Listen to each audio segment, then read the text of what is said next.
Welcome to the last episode of our Unbound series, everyone. This episode, we will be discussing things with Grant Howitt and Chris Taylor. But before the episode, as usual, announcements. Yep. First up, if you missed the first session of my A Tale of Twinkle and Awe campaign last Friday, please check out the video on demand and join me every other week with an absolutely amazing cast of folks. You can catch us at twitch.chimera.games, and then tune into my design partners stream this coming Friday at capeandblade.chimera.games. Hey, Ryan. What time? What time on Friday? 7:30. Yeah, it's at 7:30. 7:30 Central Time. I'm sorry, 7:30 p.m. Central Time every other Friday.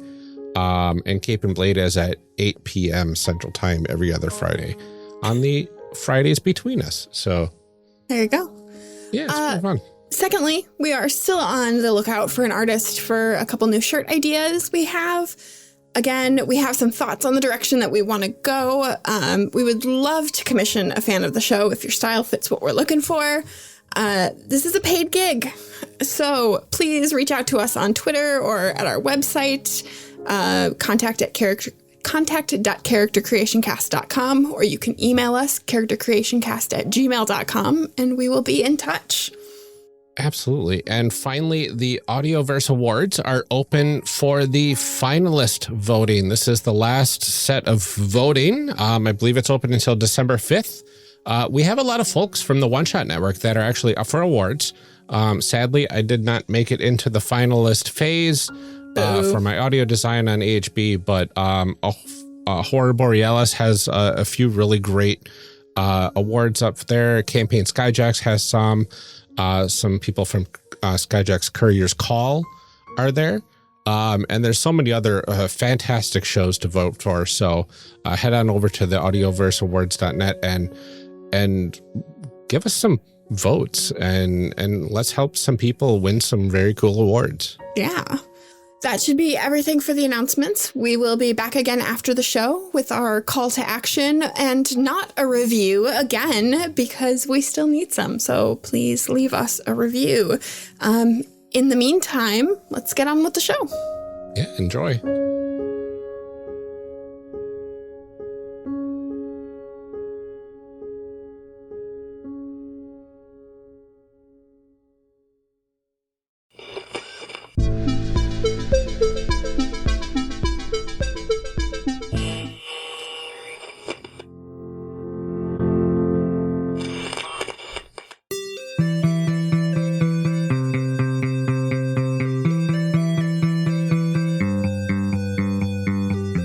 Welcome back to our discussion episode. Last time we created characters for Unbound. This episode, we will be discussing the character creation process. We are thrilled to welcome back Chris Taylor and Grant Howitt, the designers of this game. Do you want to reintroduce yourselves to everyone at home? Tell us a little bit about the characters you made last week. My name is Grant Howitt. I'm a game designer. You can find me at GS Howitt on Twitter. I did not make a character because I was taking the role of the GM, so I was steering discussion. So I simply made a world. Oh. Something directed you with my whims. But what denizen, what player who struts and frets his hour upon the stage did you make, Christopher? I'm Chris, and I made a reckless idiot vandal. With ties to big corporations. Oh, yes. Which honestly is great to say and do. Mm. What was your character's name again? Graph. Graph Providence. Providence. Yeah, Graph Providence. Of the Providence Inc. Providences. Yeah, there you go. Naming characters and NPCs is just one of the great joys in life for me. You can have it. Thank you. Amelia, why don't you tell us about your character? Sure. I made Luminance Edge, a retro future kung fu movie enthusiast with a light up katana that's actually a light bulb. Maybe. That's fantastic. I mean, I feel like that covered the important details. I think it did. I think it did pretty hard. I like how everyone else had quite high concept characters, and you're like, no, I own a sword. I mean, honestly, what else do you need? I'm a if your sword owner, character has and the a rest of the sword? game simply operates around. It's fine. So that's a solid. Yeah. Like, I've watched worse That's what I animes. understand from people who own swords. Is like that's their primary personality trait. That's who they become now. I've just alienated a whole branch of our listeners. Oh, wow. No, Only about that's, 50%. and the percent who own swords. Ryan, what about you?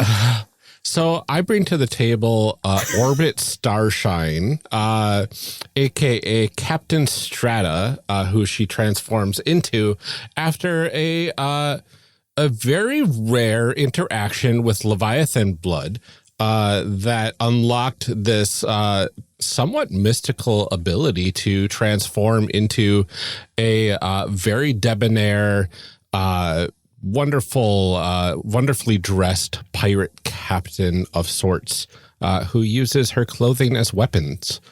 Should have also mentioned we made a setting. We did make a setting. You did mention that. Yeah, I'll say that. Yeah. No.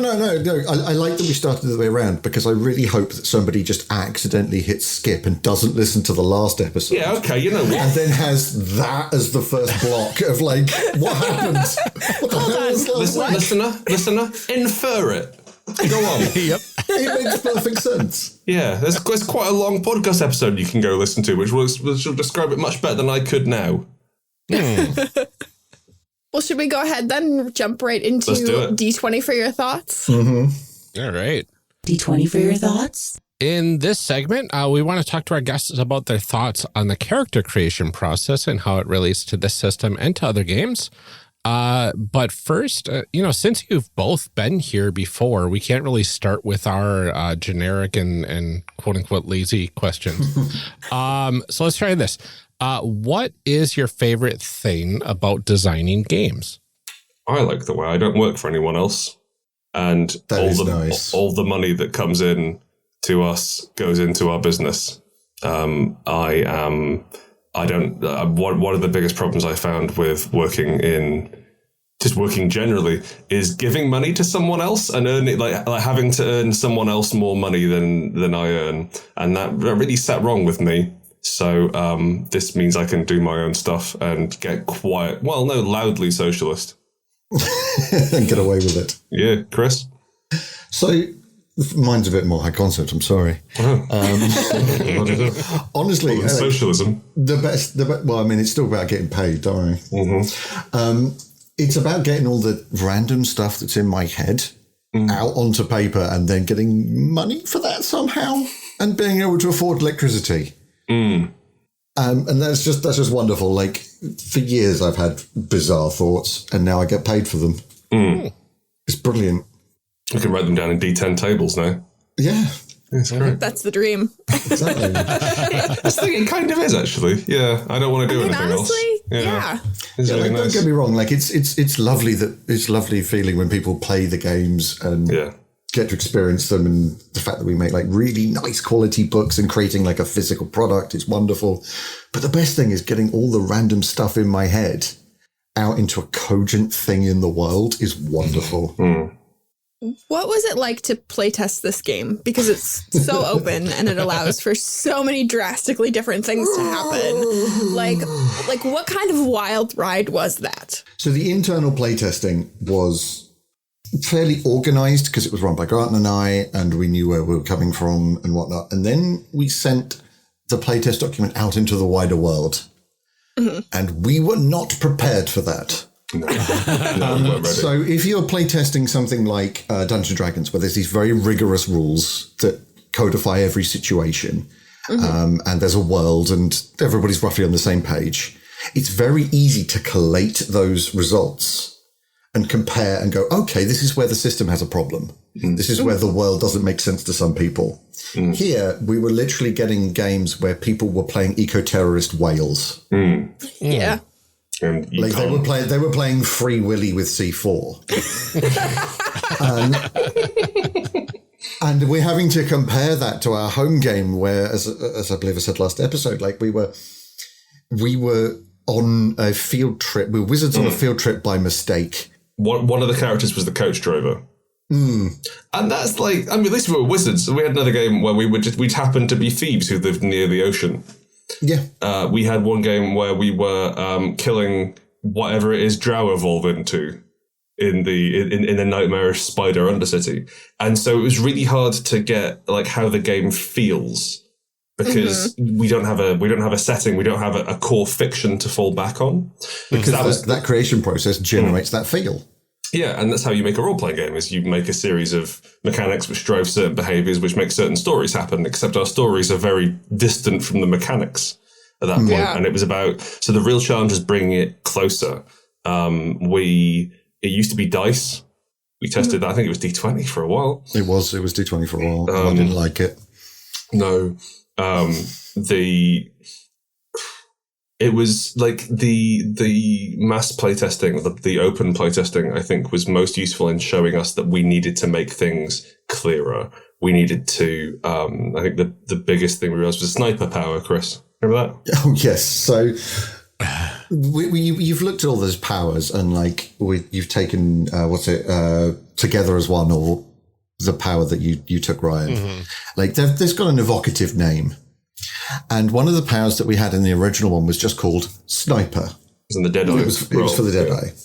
And what that meant was that literally anybody who took Deadeye took Sniper. Absolutely everyone. It was 100% hit rate.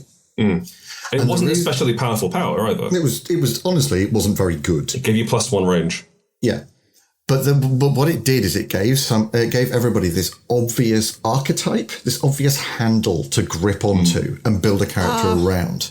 And honestly, like, we didn't want people to have that. We wanted them to be a bit uncertain so that they try stuff they'd never try. Because if for instance, Amelia, if your striker character had a sniper power, like, we wouldn't have gotten into a light bulb sword. Do you know what I mean? Like, it would have just been a gun. And yet we got to light bulb sword. And it gave people an easy out. It let them just sort of go, oh yeah, I know what that is. I can take that as a red and not have to think about it. So we had to go through the entire book again and change the wording. We had to cut out description. We had to cut out like specific and accurate description from powers and put those into the rules so that they were codified and understandable. But so that the powers gave everybody enough room to create whatever they wanted, whenever they wanted. And that was hell. That's fascinating to me, though, that everybody would pick, like, you know, you go into a game where it's like, oh, you can create everything anything you want, and people would gravitate toward the thing that is, like, the clearest. Yeah, people generally speaking, people like electricity. They'll take path of least resistance. And like, you can still generate an interesting character by having a sniper, but like at that stage in the process, if you remember, like, we've done core, so we know what the core is, but we still don't know what our characters are. And you've got a word written down which lets you be, okay, this is me. Like, every brawler, I'll say pretty much every brawler is the same character, unless you really push it hard, because brawler comes with a personality attached to it. It's got a word attached to it, whereas Deadeye doesn't. And so, like, you have to be so careful about telling people what a thing is, otherwise they'll just completely they'll just use that, and it won't be their own thing. And then at that point, you should play a game which has a defined setting. And if you look in the roles section, you'll see like example characters, and they're just like 2 or 3 words. It's not fully fleshed out, but it's like outlaw, and then Deadeye has like the 25th Street World Darts Champion as one of the example characters. Like, they're just prompts, just ideas, but it's trying to show you at every single turn that your choice is what matters, not what the game is telling you. Like, even if you look at the art, all of the character art has at least 2 different versions of what a Deadeye is. There's a person, there's like a martial arts person with a bow, and there's a cowboy, and it shows you every single different thing. Because what we got in the playtest results more than anything was, the combat's great. This is the world I made. Yeah. And like, I need to know about that combat, guys. Can I go back to that? Can you tell me a little more? How many hit points did you do? Yeah. Yeah. It was really interesting. Very nice. Well, how do we think that character creation in this game stacks up to other systems that we've played? It doesn't. It's different. It is. Like, I'm not saying it's not comparable. You're still running through a set of choices all the times. Like, the easiest comparison is actually with Dungeons and Dragons, where you're picking class, feats, and you're tailoring your character to what you want to do. But everything you're doing, you're picking through a specific lens that you've made. You're focusing it in differently, and you're viewing it in a different way. And that changes how you're going to see each ability. Each ability is going to become more important to you rather than its mechanical benefit. I mean, do not get me wrong. Unbound was designed as a system for combos and essentially breaking combat.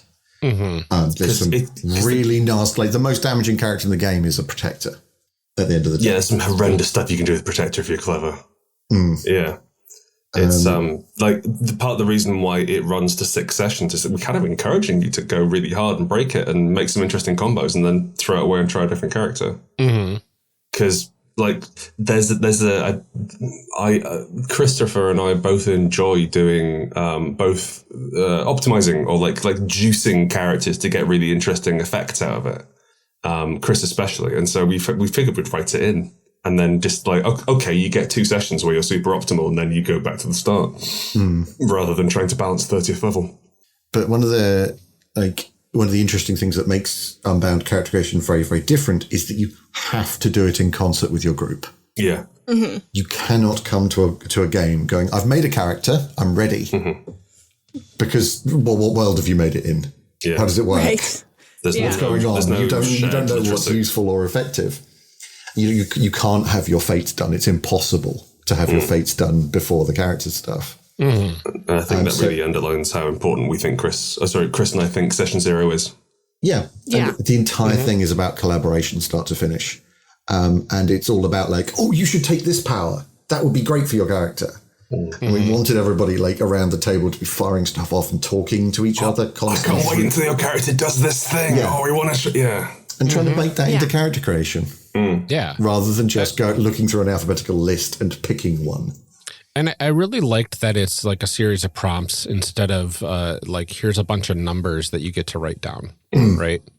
And almost everything has a question about your character attached to it, which is a really both interesting way to say, hey, your character, a story matters. And this is going to be kind of a narrative, albeit punchy game, right? So it kind of bakes the narrative feel of the game into it. Yeah, and one of the things that we wanted to be very careful with is that there's no bad choices. Yeah. One of our company laws basically is something called no dead levels. You know when you hit like a specific barbarian level in D&D and you get nothing? Yeah, it feels bad. It feels terrible. It's terrible. Like, why did I bother leveling up? The sorcerer got a new spell. Yeah, and because there's not really levels in this, so to speak, there's no dead powers. You can pick any power in concert with any other power and still be effective. It's still fine. There's suboptimal choices, but nothing that'll ruin your day. There's not like in Dungeons & Dragons in 3.5, you could use a polearm and pick a feat that specialized your weapon in spike chain. Like, you wouldn't, but you could. Right.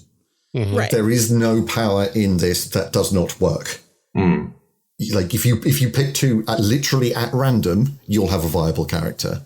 And maybe that should be next episode that we all record. We just pick everything at random. Yeah, just dice rolls the whole way through. We did that we did a panel at a convention last year where we just grabbed a bunch of random tables from different games and then rolled some dice and like made up character concepts from like these tables from Palladium and from L5R. And I think we used the hat table from Honey Heist several times. Oh, that's great. It was incredible. It was so much fun. It was I love the idea random tables from random games. Of rationalizing the setting backwards from that. That's really cool. That's really exciting. Yeah, it was fun. I will say. It was bad, but it was fun. I think character creation Unbound is hard. And not like hero system hard or champions. Champions? Yeah.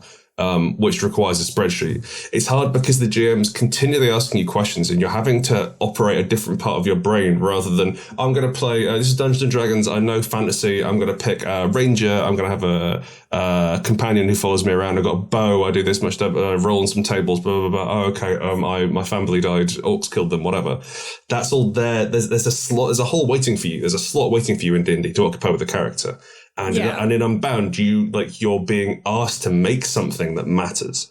And I think you have to show up. Yes. You have to be present as a player, which is, I mean, a thing that like that's always been my hill to die on is that like players need to show up and you need to participate. And like this is a game that requires that. Like unlike something like D&D where the GM has a thing planned out and you show up and a game happens to you, like it is not you have to be everyone's here cup for of this. tea. No, And also it's not something I always fancy doing. Yeah. Mm-hmm. Yeah, like everyone, like, and because like the GM's expressly discouraged from plotting the game because you've got those fates, and so like the GM knows that I know what the story is, that you're trying to steal this district, and I know what's going to happen in between that, and we're just going to update the fates until maybe game 6, at which point we make some new characters, and it's it was designed to stop GMs doing so much work. Yeah, it's very much a burn bright and fast system. Like, I trying to take it past 6 games, I cannot imagine. Yeah, do not. Don't do it. It's not worth the time. Yeah. Play a different game. The same way you shouldn't try, I don't know, like surf on a guitar. Do something else. You know, it's just use better tools. Yeah. Although if that worked. Ooh, dang. Ooh. You could really shred those waves. Right? Oh no.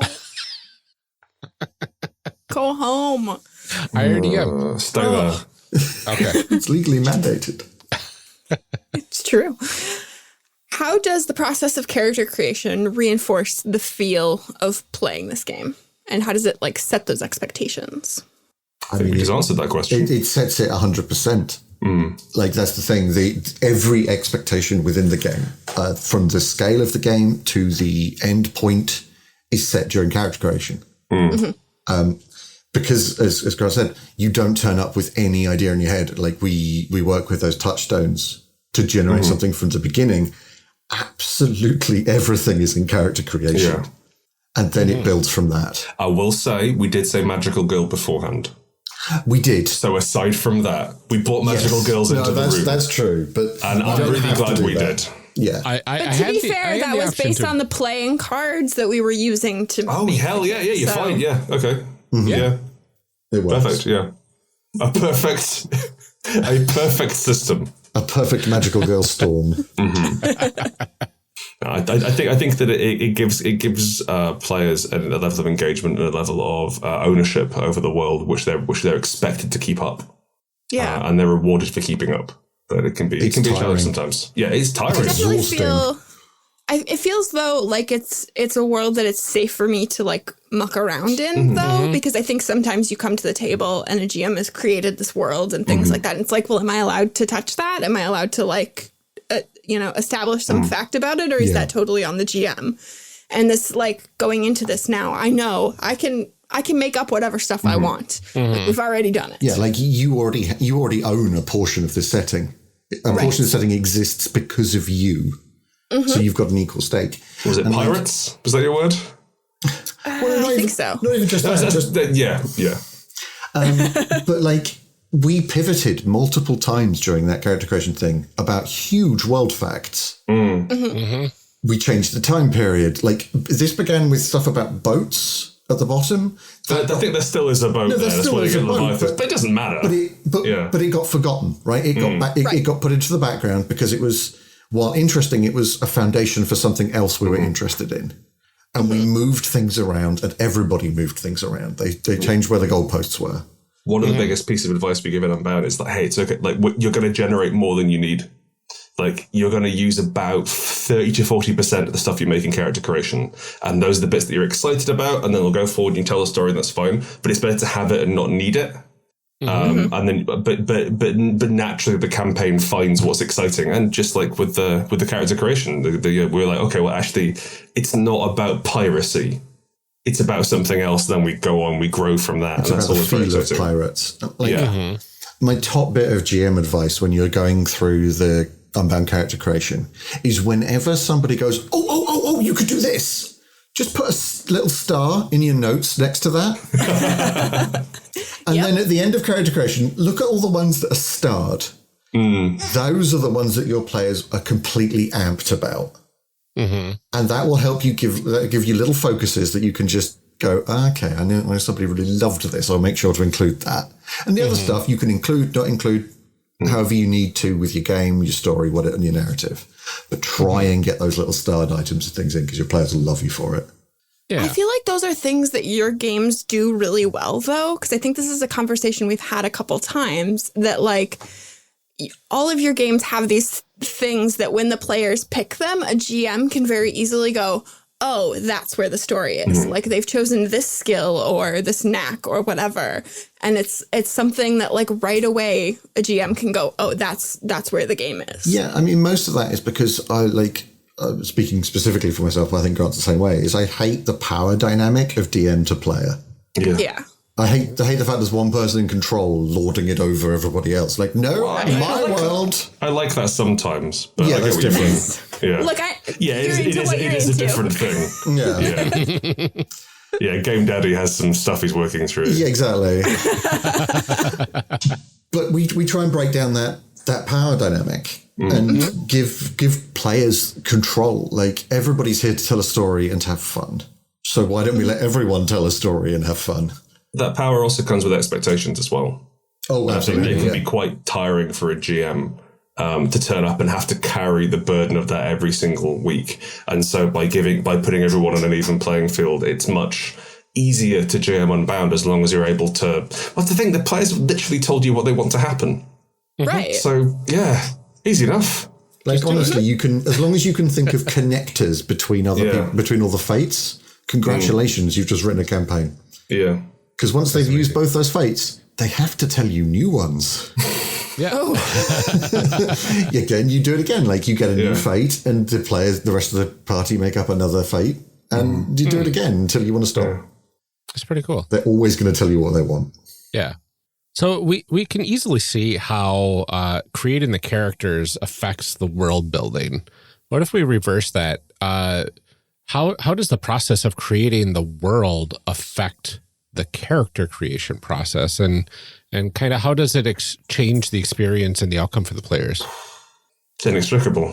As Chris was saying, it's part of my inspiration for writing this game is Mexican wrestling, which will make sense in a second.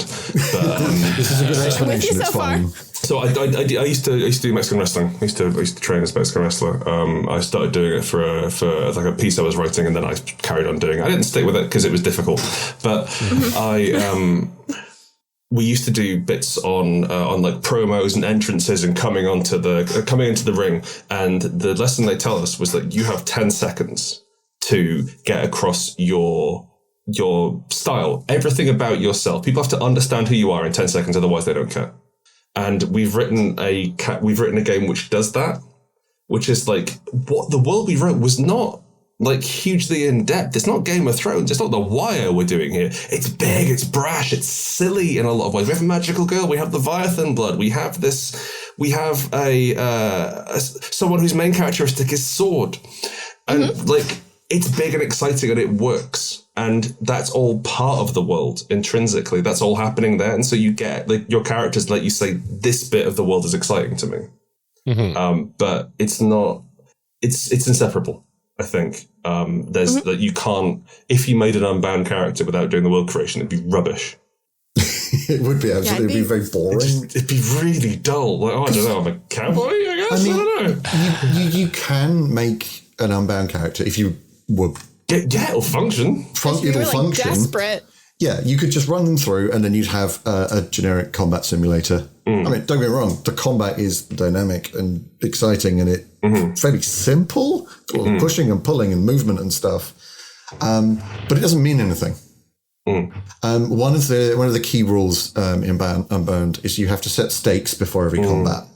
You have to say, this is what we are putting on the line for this combat. And the GM does the same. For every scene, even. For every single scene, but specifically combat.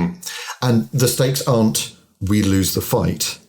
The stakes are, for instance, in our campaign, they could be Alfie gets turfed out of the bar. Like, that's a stake. And if we lose, that's what happens. There are special adversaries in the book that will make that even more complicated. They will make you pick 2 stakes and you always lose one of them. And things like that. There's a lot of, just to give you some idea of how silly we went in some of the adversaries, there's a lot of very serious ones. But there is one called Your Rival, called Your Rival. And it's a joke because when in 3.5 Dungeons and Dragons book, there's an enormous screed of text that talks about your target's target. And it was a joke about the complicated rules. So one of the players has a rival. So all the wording is when your rival's rival targets your rival. And it's intentionally this incredibly complex and over the top wording. But their stats are identical to one of the players, but one better in every single way. And if they use if it was Amelia's character's rival, they would have 2 light bulb swords. Because that's what you use, but they use it better. Can we have them linked together like Darth Maul? Yeah, exactly. The second one turns on. And we have all these narratives. Like we have an adversary that's a romantic interest. And one of their special abilities is moment of genuine sexual tension. And we got wild with it. Yeah, we got dragons, we've got orcs, we've got wizards, we've got all sorts of things. And the idea is that you take these and reskin them. You reskin everything in the game, which is part of making the world. Like you're designing the route into the characters as you go through and chat, which is exciting and challenging. What do you think is one of the biggest flaws of character creation in the system, and what's one of the best parts that you like? So I think the biggest flaw is this huge cognitive load on you. There's a huge onus on you to cool, come up with something amazing. Off you go. We put in prompts. We help you. We try and help you every step of the way.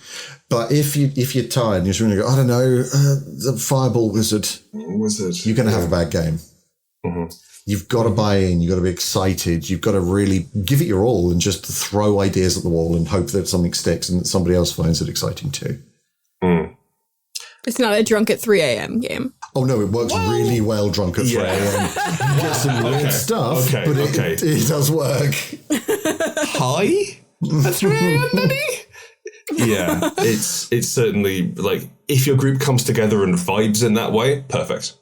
But if someone isn't buying it, if someone's like, oh, I just want to turn up and roll some dice, no, there's a better game. There's loads of other games you can play which aren't this one, which will serve you better.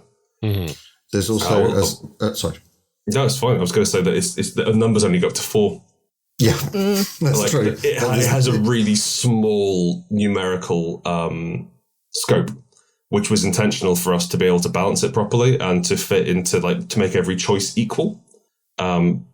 But that is the reason why it runs to 6 games, because it can't push past much more that. It can't push much more past that, and also because the world you've made is inherently daft. It doesn't really hang together if you look at it too closely. And obviously you could put in more work and you can do the thing, but you're not showrunners for Game of Thrones. You're just turning out to make a fun story with your mates.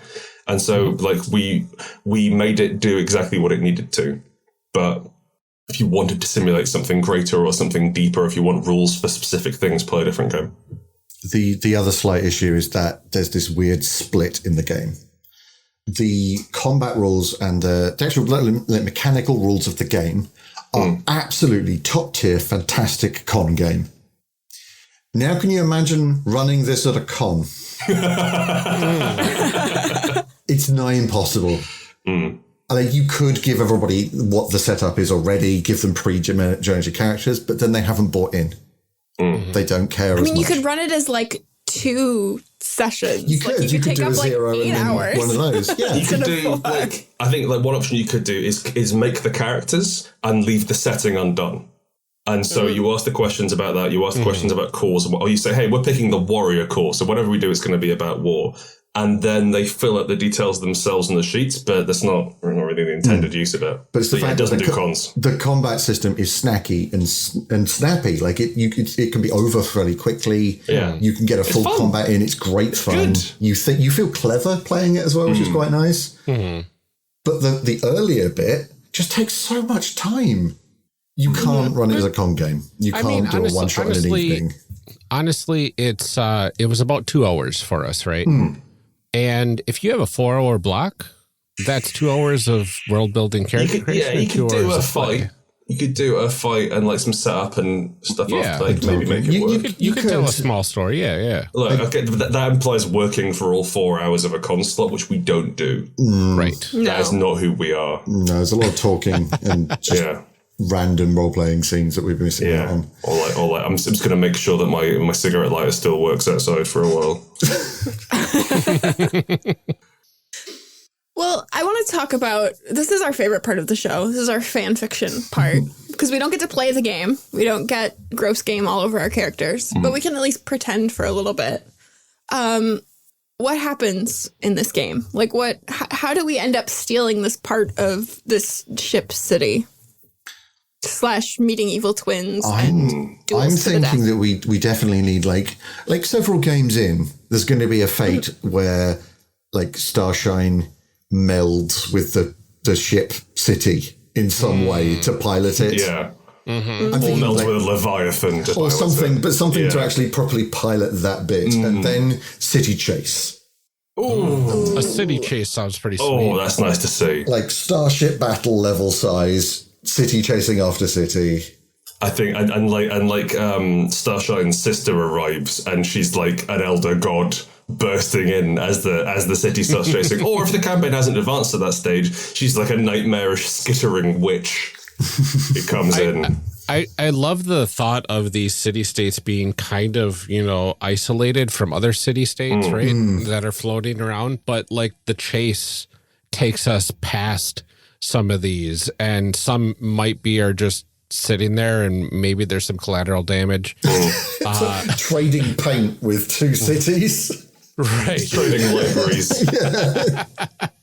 But, like, maybe some are also owned by this corporation, right? And and now we've got multiple city-states on us, or something. That's your next game. Your next game is we have a free city. And so combat isn't I'm going to walk into this room. It's I'm going to move the city forward to this area, or I'm going to try and take back this block with my unit of guys. Yeah. I'm imagining like rectangular, like Borg cube style things, but they're just office blocks for the corp. Oh, you love to see it. That's nice. Oh, this is good. Yeah. There at one point I have to try to turn my sister to the side of good. Oh, absolutely. Yeah. Yeah, Yeah, like that's a fierce dramatic scene because I am willing to have that shake out either way. Yeah. over a sort of tea service. Or like she turns, then Lycerin Grouch turns up and stabs her through the heart. Oh no. Perfect. But then Rinse out the princess blood, boys. I think it's more powerful than Leviathan blood. Oh, but since she's got the unnatural stuff, she just pops into a cocoon and. Mate, sorry. I know you use the word unnatural, but what do you think's more natural from Leviathans? Cocoons or coats? Like fanciful scarves? I mean, that's fair. Yeah. Oh god, and I can just see like Amelia's character getting more and more elaborate with the weapon. Like rather than like the sword getting bigger or anything, like you start wiring it into the grid. Every advance improves the sword in some way. Yeah, like Yeah. You start being able to do strange stuff. Like you can sort of stab out of other light sources by the end of it. But getting like more and more like quote unquote famous too. Oh yeah, like you're this huge celebrity now. Yeah. I really love the thought of like getting a full health Link from Legend of the Zelda sword blast out of there at some point. Well, I mean that could be your shoot attack to start with. Yeah, and then you start leveling that up. It's like laser blasts out of a laser like fluorescent tube sword. There's a point where Amelia's character starts taking on sponsorship deals. From Well, then rival Graf corporations. still has to decide, are you going to be a corporate drone or not? Yes. Do I go back to the family? Or do I pretend to go back to the family and then just And steal secrets from the inside. go industrial espionage? I wonder if you have to pretend at one point in order to finalize our escape from this area. Infiltrate a fancy party. Oh, we get this. Captured on purpose. No, we've flown the cities away, and they've caught us by blockading us with these office blocks. Mm-hmm. So we've got to sort of infiltrate the entire system of Providence Corp, and that's when I switch over sides in quotation marks, and then trying to slip you through security gates. Oh, Yeah. And we can try and do a stealth section. I mean, Grant, I think you're right. There does have to be a fancy party somewhere in here. Well, because Chris mentioned those nice areas, and so I'd really like to see that we've developed this really grimy, weird CRT punk world. I want to see what the posh bit looks like, what the corporate suites look like, and there's a fountain with Leviathan blood clotting coming out of something grotesque. They're all going to be like televisions that are a single pane of glass and see through when they're off. Oh, like really swish. Yeah. Really breakable through. Yeah, and adverts every 8 seconds. Just incredible advertising and We've that developed sort of stuff. micro adverts. You don't even know you're Flicker watching directly them. into your cerebral cortex. It's just all subliminal messaging. I really like the thought that the glass and the stuff that the high posh televisions are made out of, do the same reforming thing that Amelia's character's sword does. Yeah, but yes. tech. So you can throw people through it, and then it shatters, but then it reforms. Oh, and then it just That's going to be together. beautiful for action scenes where we've... Horizontal broadcasting. Yeah, but we've forgotten that. think of the slow-mo possibilities. Well, and as it breaks, it's all still broadcasting onto the glass as you go. Yeah. Oh, that would look so cool. But you're having a fight with multiple mooks. Yeah. You throw one guy through the window and it's reforming as you throw the other guy through. Yeah. That's going to be nasty. That's so good. Oh, that's wonderful. Oh. Well, too bad we can't play Yeah, what a this shame, game. huh? What are you doing on Tuesday? Oh, goodness. Well, let's get into our advancement segment, and let's take it up a level. Take it up a level. Take it up a level. So in this segment, we talk about character advancement and growth in the system. First question, how does a character level up in Unbound, and how do characters change mechanically when that happens? You complete your fates that you were given during character creation. One you gave yourself, one you were given, and that essentially levels you up. Yeah. And for that, you get another power. Or you could advance a power you have already, which gives you it's generally not a better version, but it makes it slightly more useful in certain situations. It gives you more options. Yeah, leveling up in Unbound is honestly not a power increase. No. It is a utility and variety increase. Yeah. You can do more things in different ways rather than a +1. If you just add one, it isn't very interesting. No, not at all. Nobody cares. It's okay in D&D because you're it's so much about making the number go up or down. That's fine and that's okay. That's a viable reward. But our game doesn't really do that, and so we want to give people more tricks. I think it's more exciting. So, would you advance into those new powers? Do you then answer that question, narratively, or if you'd like, for a lot of them, it's really only used at startup. And then the game, you're asked to justify in game how you get that advance. And a lot of those questions at the start are mainly focused around give us some NPCs, give us some backstory, why everyone's asked how did you learn to fight like this?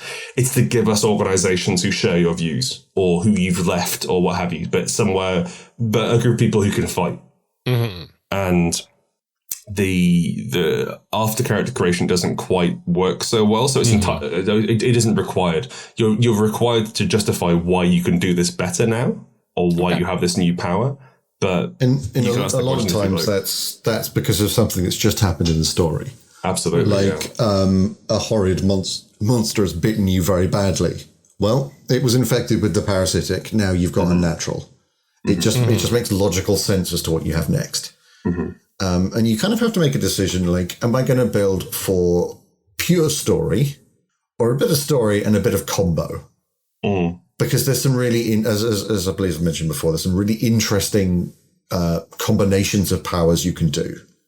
Like there's a very powerful combination you can do where you never ever make an attack. In a combat, in a system that's entirely about making attacks, where you just stand there and try and get hit in the face, and your friends get hit in the face, because the more they get hit in the face, the more you explode.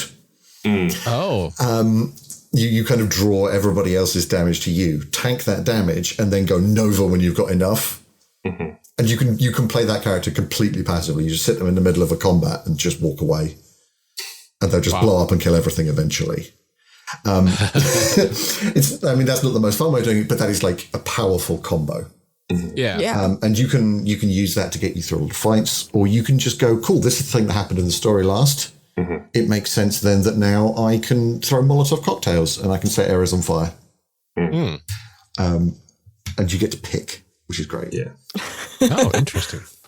So it sounds like you can cross over. Like I picked an aura first. But when I level up, you can maybe have whatever trait you want. Absolutely anything you want. All those traits are grouped into theme, basically. Okay.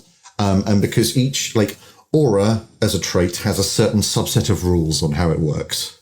Spirits has another subset of rules, and we divided them up for theme and so that you only have to learn one little packet of rules.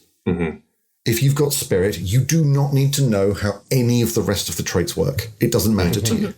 So that when you're jumping in, you can just learn that bit of rule, off you go. Second, third game, you want to learn some extra rule? Cool. Now read this paragraph. Now you can learn that extra piece. It is technically possible to use aura and transform and what's the third? Spirits on the same character, all of which have subsystems. Like, don't, but you can. And when it works, oh my god! Like you can melt the face off a Titan with that, but when it doesn't work, your character just starts bleeding to death, and so it's quite a challenge. Yeah, I mean, a lot of them have transform has a lot of things in it that take your health to use. Yeah, you're perpetually bleeding, as it were. In you take damage over time from a lot of things. So you can stack yourself up so that you can start taking a lot of damage that gets out of hand. But it's an active choice you've made to stack those. So it's on you, which is honestly quite fun. It's an incredibly risky play style that you're opting into. But you can combine anything with anything. The only thing you're not allowed is the roll stuff. So a protector couldn't take Warden powers. Mainly that's because the roles focus on particular gameplay loops and particular reward stuff. Particular ways of inflicting wounds or soaking damage or having various things, and it would be too powerful for certain Warden powers to combine with certain Deadeye powers. But aside from that, you're fine. Yeah, other than that, take what you want, do whatever. Yeah, I like it. Honestly, it doesn't matter. Yeah, mix the rolls if you want. I'm not your dad. I'm you're not in my house. You can't tell me what to do. I'm not going to come around and just flip the table. Just smash the book out. Yeah, no. Doing it wrong. Stop having fun. Oh man. Oh jeez. Well, I mean, it's really, the unfun version of Game Dad. Go to bed. Play, father. No dinner for you.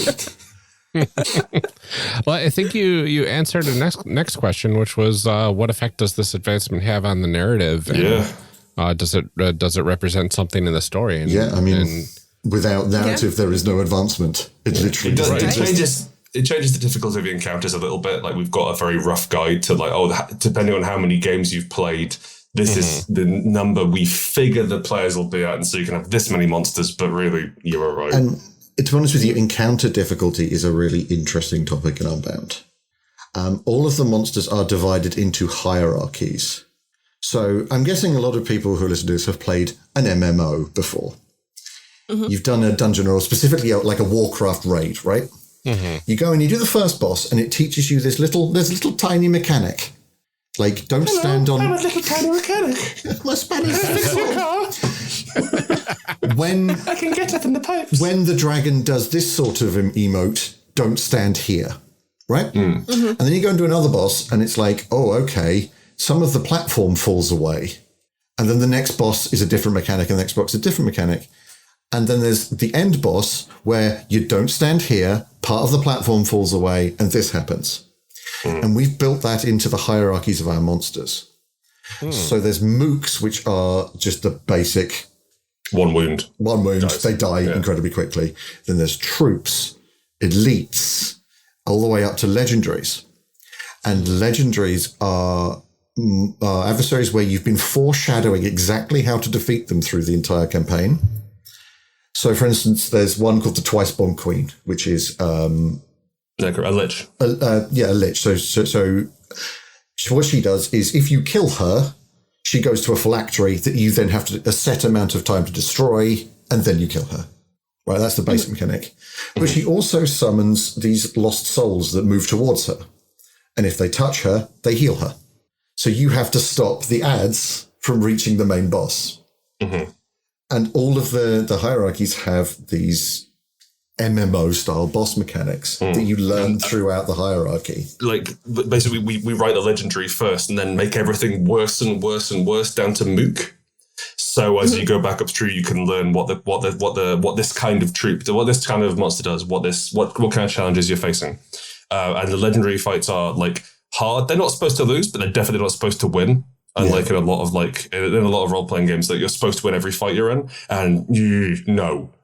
Actually, these are really hard. But what it means is that you can slowly push, like, as they've been fighting mooks, you start pushing more troops in.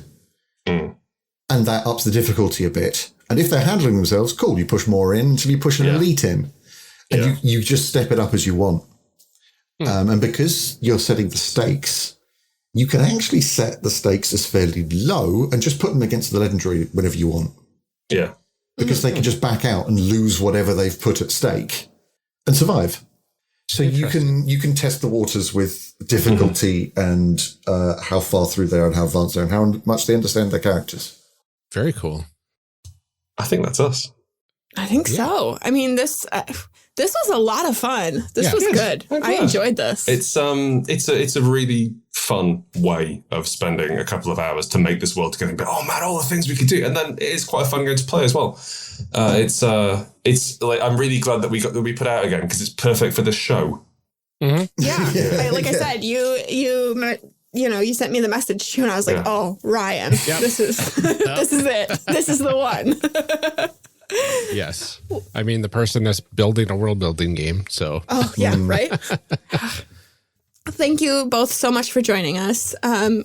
Grant, do you want to remind everybody where they can find you, what you're up to? Yes, absolutely. You can go to twitter.com/GSHowitt, GSHOWITT, and see all the games. I put out one game a month, minimum, and generally some longer games as well. We've got some interesting stuff coming up soon as well. Or you can go to rrdgames.com, which will have everything we've ever put out. Chris? I can be contacted through @GSHowitt. Chris does not want to be found. And may Grant do it. entirely sensible and fair, and I support that. Yeah, no, I am at the Madigan, but honestly, Not really. I'm not really there. It's a vacant lot. Have you been on Twitter? It's awful. It's a garbage place. Like, I don't want that. Well, thank you both again for sitting down to do this with us. And thank you for everyone tuning in. We'll see you next time. And that's it for our Unbound series. We are so glad that you could join us for this amazing game. Since there are 2 Mondays left in the month of November, we will have a 2-week break before new episodes come out. So you can join us in December, where we welcome Nick Butler, the designer of Tidebreaker, to go over another toolkit RPG system that was really fun to create characters for. Yeah, you can hear Amelia really struggle to understand pop culture. It's going to be great. Before that, though, we do have some call to action items before we head out. First up, the One Shot Network is doing a twice as nice drive for Act Blue to help support fair elections in the Georgia runoff, which is in January. We are looking to raise $6,969, a very nice amount, to help with this effort. You can donate to this cause at actblue.com/donate/GA69. Every little bit will help, and there's a whole lot on the line there. So please, if you can, we would love it. Yeah, it would be a very good cause. Now, having said that, we do have a couple reminders before we head out. First of all, please join me every other Friday at 7:30 p.m. Central Time to catch my brand new campaign using the Chimera RPG. It's called A Tale of Twinkle and Awe. And we're playing in a collaboratively built solar punk world that is blending magical girls, superheroes, and fantasy genres. You can find us at twitch.chimera.games. We did our first session this last Friday, and it was an absolute blast. So this coming Friday, my good friend Amber is also running another session of their stream, Cape and Blade, which is also fantastic. The Audioverse Awards finals are voting now through December 5th, so you can head to the audioverseawards.net and give them some votes. As I said before in the opening, we are out of reviews again. So if you do us the biggest favor ever and send in another review through Apple Podcasts, Podchaser, or any number of podcast services, we would be eternally grateful.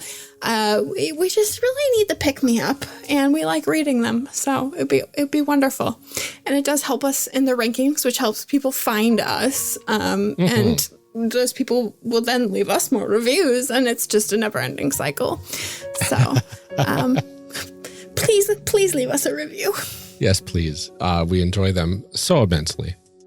For now, everybody enjoy your 2-week break. Happy Thanksgiving to those in the States. And until next time, take care of yourselves, take care of each other, and keep making those amazing people. Have a good couple of weeks, everyone. Bye.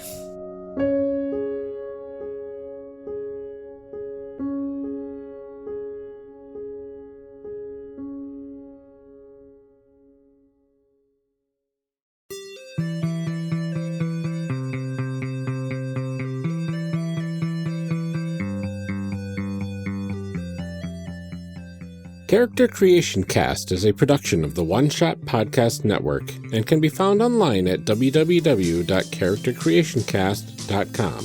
Head to the website to get more information on our hosts, this show, and even our press kit. Character Creation Cast can also be found on Twitter at CreationCast or on our Discord server at discord.charactercreationcast.com. I'm one of your hosts, Ryan Bolter, and I can be found on Twitter at Lord Neptune or online at lordneptune.com. Our other host, Amelia Antrim, can be found on Twitter at Ginger Reckoning.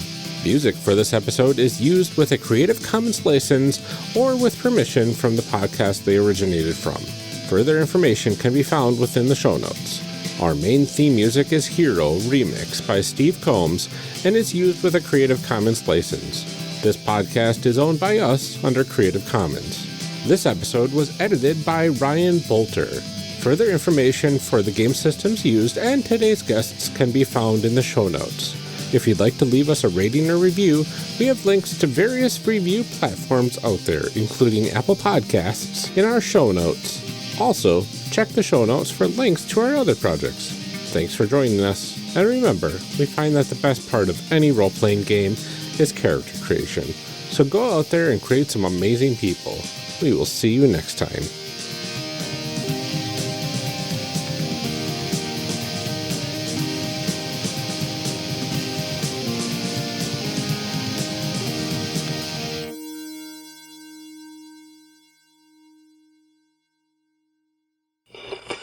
Now we gotta read some show blurbs. Show blurbs. Show blurbs. Show blurbs. Show blurbs. Character Creation Cast is hosted by the One Shot Podcast Network. If you enjoyed our show, visit oneshotpodcast.com, where you will find other great shows like Total Party Kill, Total Party Kill is a weekly live Twitch stream where John Patrick Cohen, Eddie Klinker, and James Dugan play through Cephalofair Games' Gloomhaven. Join them in the stream to play along through the action and interact with a constantly changing cast of characters and special guests, or watch them after the fact on the One Shot YouTube channel. TPK airs Thursdays at 7 p.m. Central Time at twitch.tv/OneShotRPG. I did it. The voice made that for me, though. That was Right, doesn't it? It's very good. In a world.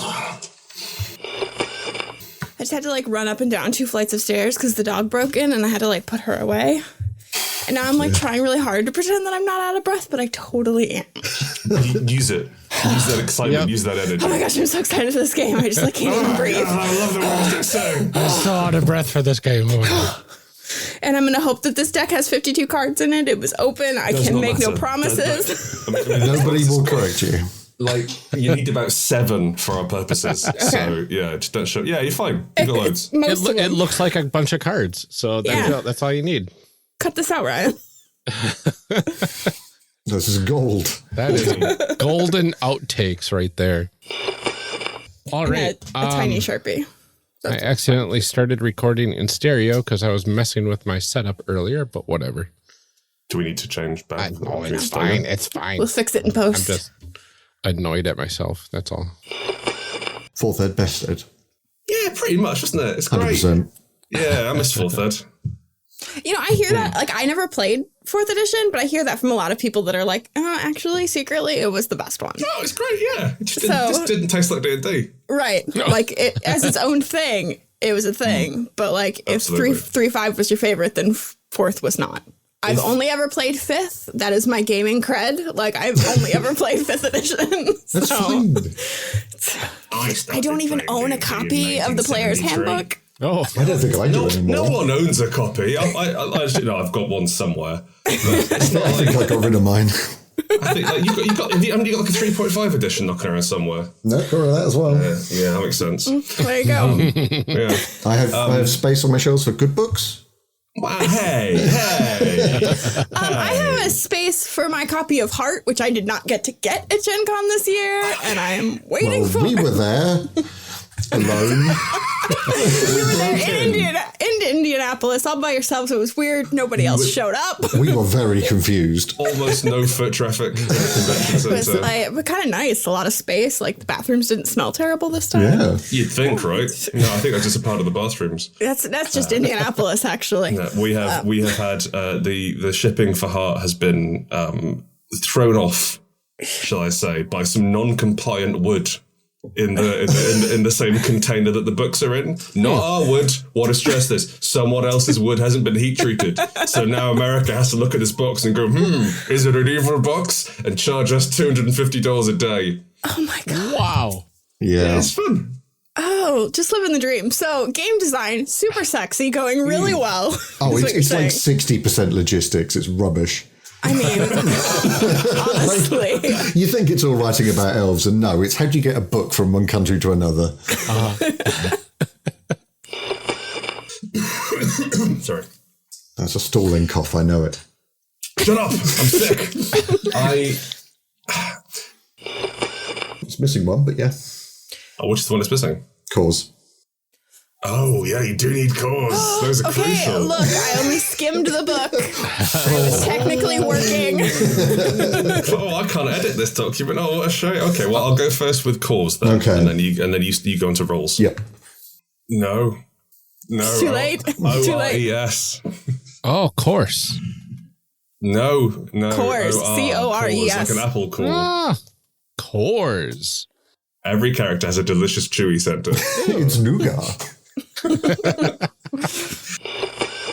Amelia? I got. Oh, Wait. Oh, sorry. gotta translate. It's on 27 of our document. I'm so sorry. It's on 23 of our document, Chris. Actually, it's on 13 of mine. Oh my God. How many different versions are there? Okay, sorry. Disease. Disease. I got politics. Ooh, I got light. And I got ice. Disease, politics, light, and ice. You know what?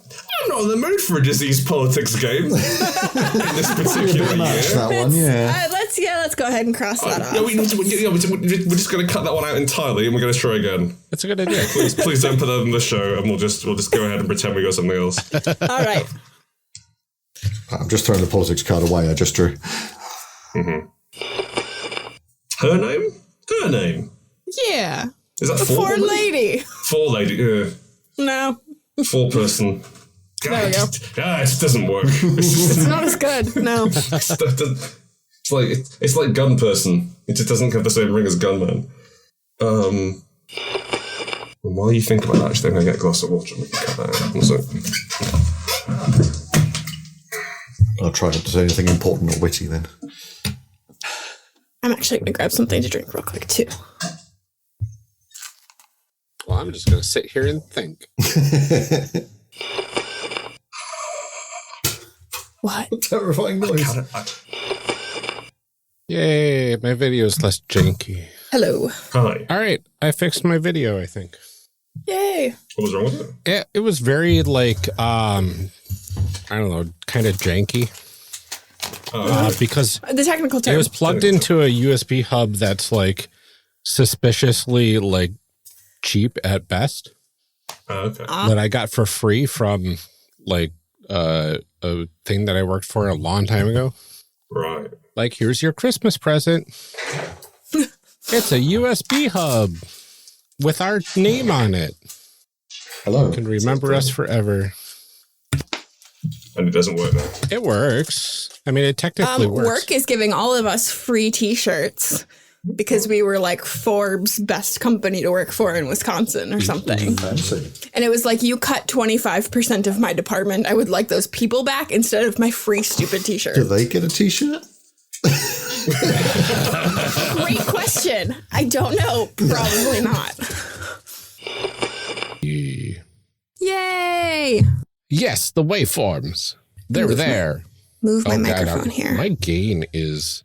I have to turn my gain down. I was listening back to my my live stream from last Friday because I have to start planning the adventure now. Mm-hmm. And I feel like my gain is really high too, and I'm trying to figure out which way is up and which way is down. Oh, that's up. Okay. Yeah, that's definitely up. I can never remember which way to turn the knob. Yeah, I feel like this is is backwards, right? It is because they're supposed to be like, I don't know. No, that doesn't make any sense either. I don't know. Yeah. Is that okay? okay? That seems fine. All right. I just like it's picking up every little like rustle, and I don't want that. Yeah, definitely. Yeah, I figured mine was too high when I could hear myself breathing during the stream. I'm like, No, it's past Halloween. I can't do serial killer breathing. yeah, no, that's fine. Okay. I love how whenever we record now, too, people are like, oh, do the whole thing in that voice. I know, right? I can't. Why is my gain all messed up again? Does it sound weird to you? It looks like my waveforms look like garbage. It sounds fine. Are you on the right microphone input? I am. Okay, am I on the mic? Yep, I'm on the right one. Oh, maybe because it's on waveform and not waveform DB. Oh, yeah, waveform. Oh, no, that looks even worse. What? I'm going to go back to waveform. It might just be like the scale that I have it at, you know? Yeah, it could be. That makes Anyway, sense. Whatever. It's fine. It's fine. See, now it seems okay. Maybe I just need to sit a little further from my microphone. Okay. Now it's going to be so quiet. Hello. Hello. Hello. Okay. Hello. There we go. Very nice. Delightful. On to the mono. Oh, I'm in stereo. So am I. That's fine. Okay. So the internal playtesting, like the stuff that Grant and I were running, was loud. Is it a door?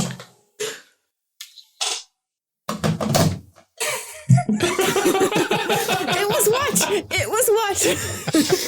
What was the saying top. now? Internal playtesting. Yes.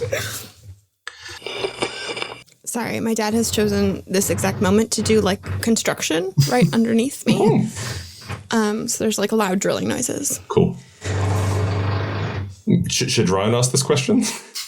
Yeah, Ryan, maybe you should, because I'm going to have to like mute my... who knows how long this is going to go on. That's fine. It's sorry, chair's a bit creaky. Lovely. Hey. I'm going to stop this.